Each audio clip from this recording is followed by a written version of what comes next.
Oke Bang, mulai Bang. Bismillahirrahmanirrahim. Assalamualaikum warahmatullahi wabarakatuh. Baik, Waalaikumsalam warahmatullahi wabarakatuh. di sini kami dari kelompok 4 akan menjelaskan materi mengenai Pancasila sebagai paradigma pembangunan. Nah, sebelumnya di sini saya tidak sendiri, di sini bersama rekan-rekan saya. Sebelumnya perkenalkan, nama saya Fadil Fadilah dengan NIM 2105239 dari Program Studi Pendidikan Pancasila dan Kewarganegaraan. Mungkin selanjutnya bisa memperkenalkan diri terlebih dahulu kepada saudara Mardian Saputra, dipersilakan untuk memperkenalkan diri. Baik, terima kasih moderator. Perkenalkan, nama saya Mardian Saputra, NIM 19086181 sebagai penyaji. Terima kasih, saya kembalikan ke moderator. Baik, terima kasih saudara Mardian. Selanjutnya lanjut kepada Muhammad Azari Rambe untuk memperkenalkan diri. Kepada Muhammad Azari, dipersilakan. Baiklah, perkenalkan, nama saya Muhammad Azari Rambe, NIM 19086378 sebagai penyaji. Kembalikan pada moderator. Baik, terima kasih Muhammad Azari. Selanjutnya kepada Rahmi Fadila, dipersilakan untuk memperkenalkan diri. Baik, terima kasih moderator. Perkenalkan, nama saya Rahmi Fadila dengan NIM 19231138 dari Prodi Pendidikan IPA, bertugas sebagai penyaji. Terima kasih moderator. Baik, terima kasih Rahmi Fadila. Selanjutnya kepada Winnie Abdillah, dipersilakan untuk memperkenalkan diri.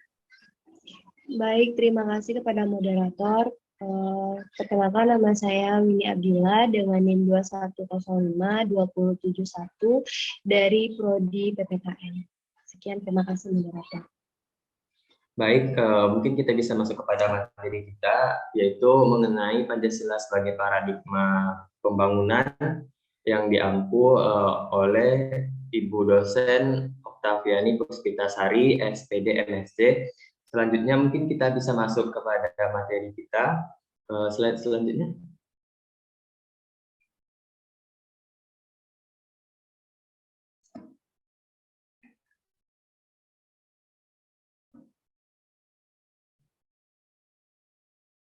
Sebentar Bang, ngelik Bang. Betul saya.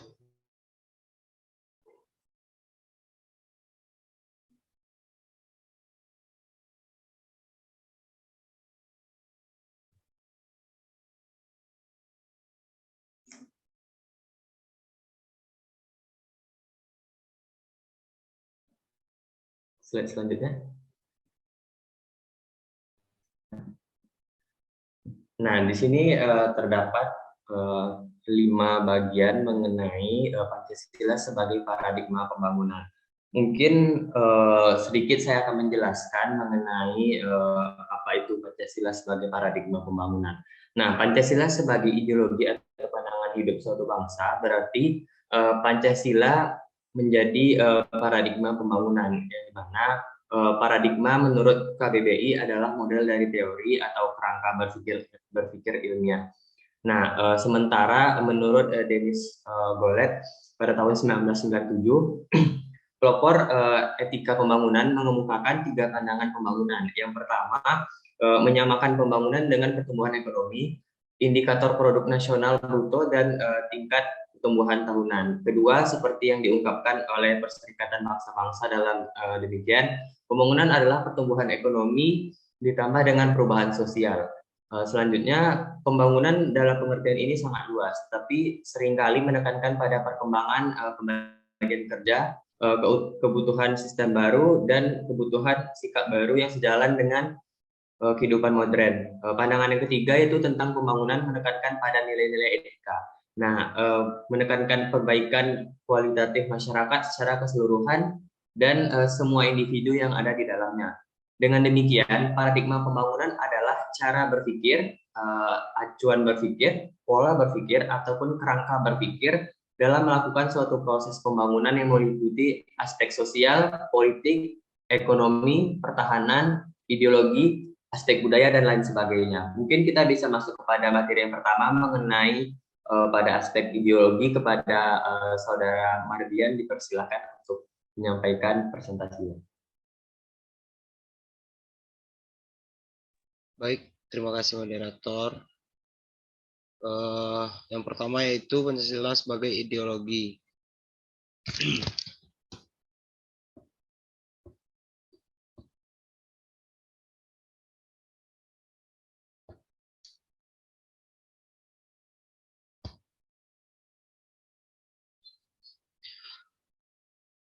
Pancasila sebagai ideologi. Pancasila hadir sebagai ideologi negara Indonesia melalui proses musyawarah dari berbagai golongan masyarakat. Disebut sebagai ideologi terbuka, Pancasila bisa menyesuaikan diri menghadapi berbagai zaman tanpa harus mengubah nilai fundamentalnya. Akan tetapi, keterbukaan ideologi Pancasila bukan berarti mengubah nilai yang ada di dalamnya, namun hanya mengembangkan konsep penerapan dari nilai tersebut agar bisa memecahkan masalah yang berkembang dan terjadi di kehidupan masyarakat Indonesia. Baik, terima kasih moderator. Saya kembalikan kepada moderator.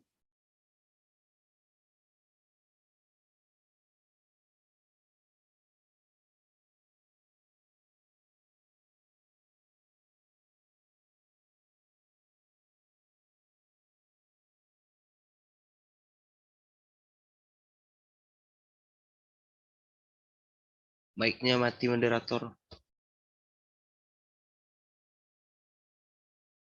Maaf.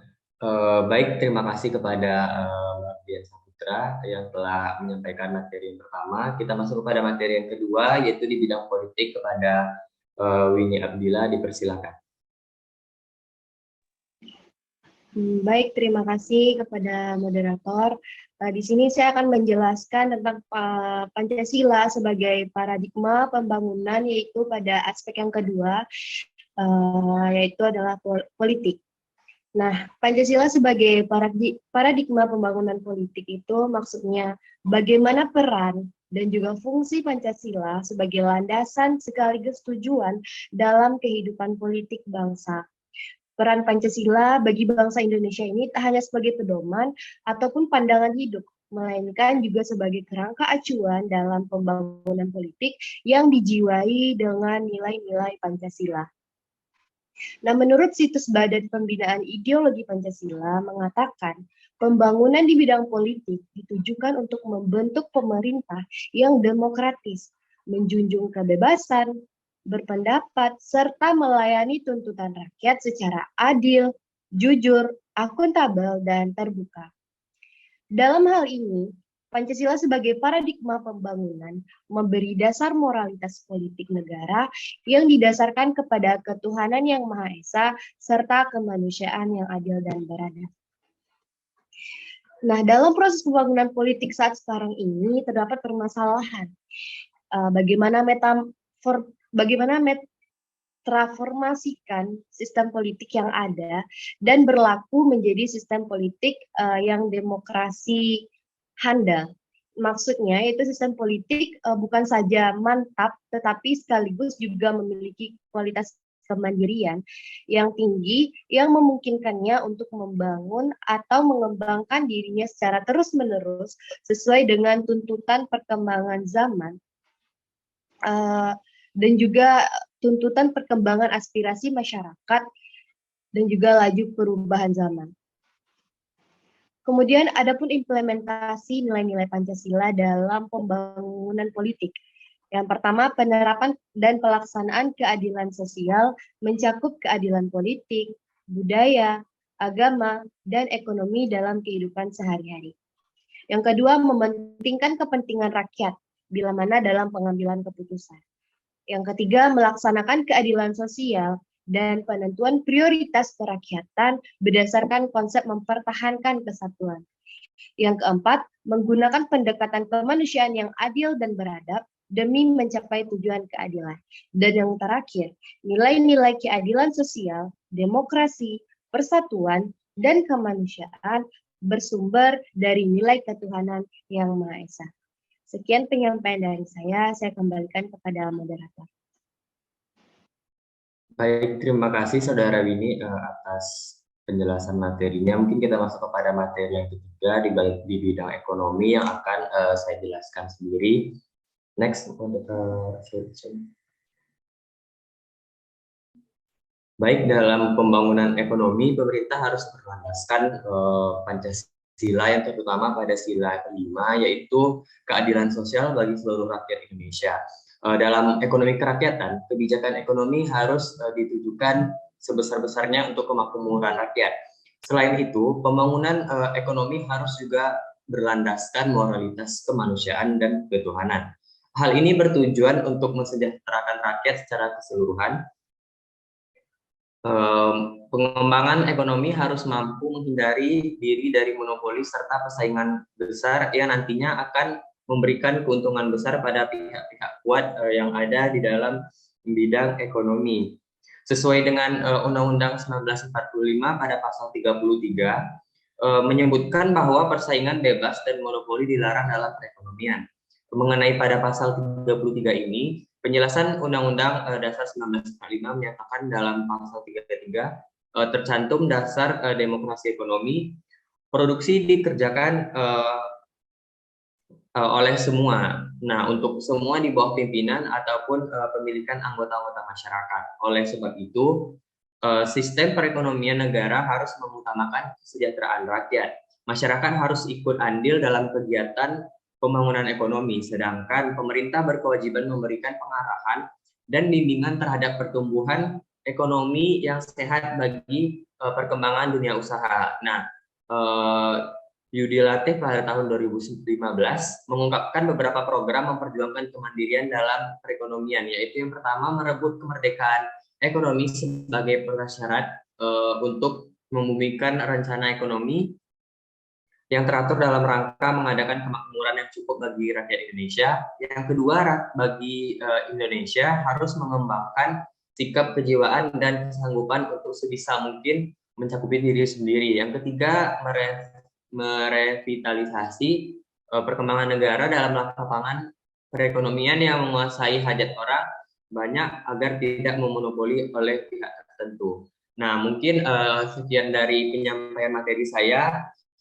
Kita lanjut kepada materi di bidang sosial dan budaya kepada Saudari Rahmi Fadila, dipersilakan. Baik, terima kasih moderator. Baiklah, di sini saya akan menjelaskan tentang Pancasila sebagai paradigma pembangunan di bidang sosial. Nah, Pancasila sebagai paradigma dalam pembangunan sosial budaya adalah mendasarkan pembangunan sosial budaya berdasarkan nilai-nilai yang telah ada dalam masyarakat. Nah, dalam rangka pembangunan sosial budaya ini, pembangunan harus dilakukan dengan memperlihatkan kepentingan nasional, khususnya tercapainya kehidupan masyarakat yang demokratis, damai, dan aman. Nah, pada era globalisasi sekarang ini, nilai-nilai budaya yang berkembang dalam masyarakat sudah mulai tertimbun oleh budaya-budaya Barat yang masuk ke Indonesia.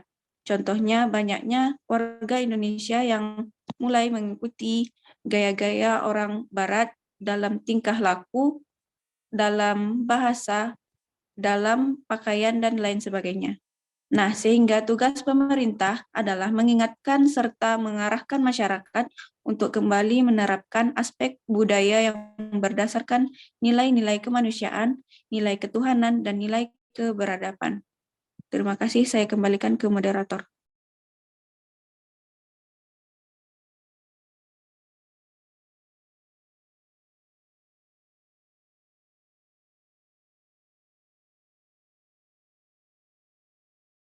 Izin moderator mic-nya di-mute. Baik, terima kasih kepada Rahmi Fadila. Mungkin selanjutnya kita masuk kepada materi yang kelima, yaitu di bidang pertahanan dan keamanan kepada Muhammad Azari Rambe, dipersilakan. Baik, terima kasih moderator. Di sini saya akan membacakan Pancasila sebagai paradigma pertahanan dan keamanan. Pancasila sebagai paradigma pembangunan pertahanan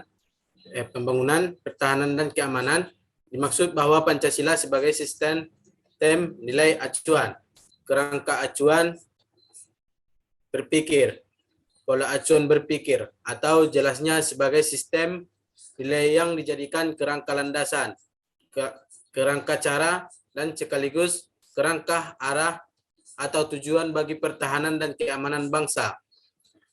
Pembangunan Hankamnas yang merupakan bagian dari pembangunan nasional harus dapat menjabarkan semua kebijakan serta programnya sebagai wujud pengalaman Pancasila, sehingga dapat menjamin kelestarian dan kemajuan bangsa dan negara Indonesia. Peranan Pancasila sebagai paradigma dalam pembangunan Hamkamnas harus dapat mewujudkan nilai fundamentalnya, yaitu upaya pertahanan keamanan Indonesia yang tidak didasarkan atas konsep perang, melainkan atas konsep damai yang lebih mencintai kemerdekaan dan kedaulatan. Baiklah, saya kembalikan kepada moderator. Baik, terima kasih kepada pemateri yang kelima. Mungkin cukup sekian penyampaian materi dari kelompok 4. Mungkin apabila ada salah-salah kata dalam penyampaian, kami mohon maaf. Saya akhiri. Wabillahi taufiq wal hidayah. Assalamualaikum warahmatullahi wabarakatuh. Waalaikumsalam. Waalaikumsalam warahmatullahi wabarakatuh.